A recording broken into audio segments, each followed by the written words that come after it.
श्रापित पायल की कहानी। ये एक शांत गांव था जो गोदावरी नदी के किनारे बसा हुआ था। वहां मीरा नाम की एक लड़की रहती थी जो अपने दादा दादी के साथ रहती थी। छोटी उम्र में ही उसने अपने माता पिता को खो दिया था। उसकी दादी, जो कहानियां सुनाने की शौकीन थी, उसे अक्सर अजीब चीजों से बचकर रहने की सलाह दिया करती थी। दादा अक्सर कहानियां सुनाया करते थे और उन्हीं कहानियों में एक कहानी ऐसी थी जो मीरा के रोम रोम में डर भर देती थी। श्रापित पायल की कहानी। कहा जाता है कि कई सदियां पहले एक राजकुमारी चारुमती को एक अनोखे सन्यासी ने उपहार में एक जोड़ी पायल दी थी। वह पायल चांदी से बनी थी और उसमें एक लाल चमकता हुआ रत्न जड़ा था। लेकिन राजकुमारी को यह नहीं पता था कि इसमें एक श्राप छिपा है।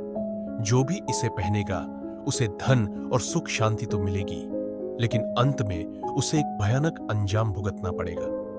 एक दिन सुबह जब मीरा गांव में घूम रही थी, तब वह एक पुराने महल के पास पहुंच गई। महल बहुत पुराना लग रहा था। महल का दरवाजा खुला होने के कारण उसने महल के अंदर जाकर देखा, लेकिन वहां कोई भी नहीं था। फिर वह बाहर आ गई।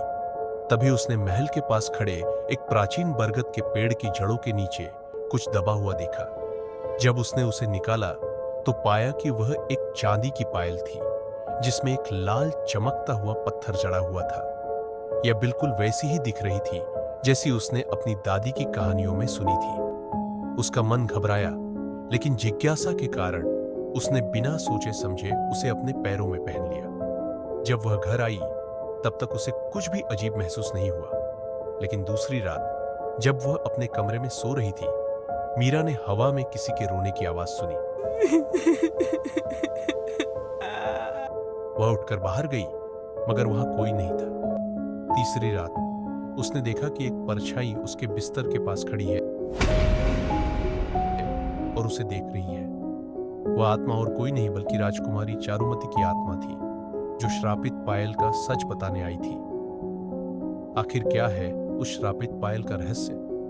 आखिर क्या बताना चाह रही थी राजकुमारी चारुमती की आत्मा?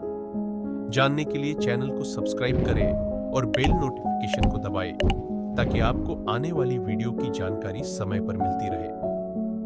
धन्यवाद। आपका दिन शुभ हो।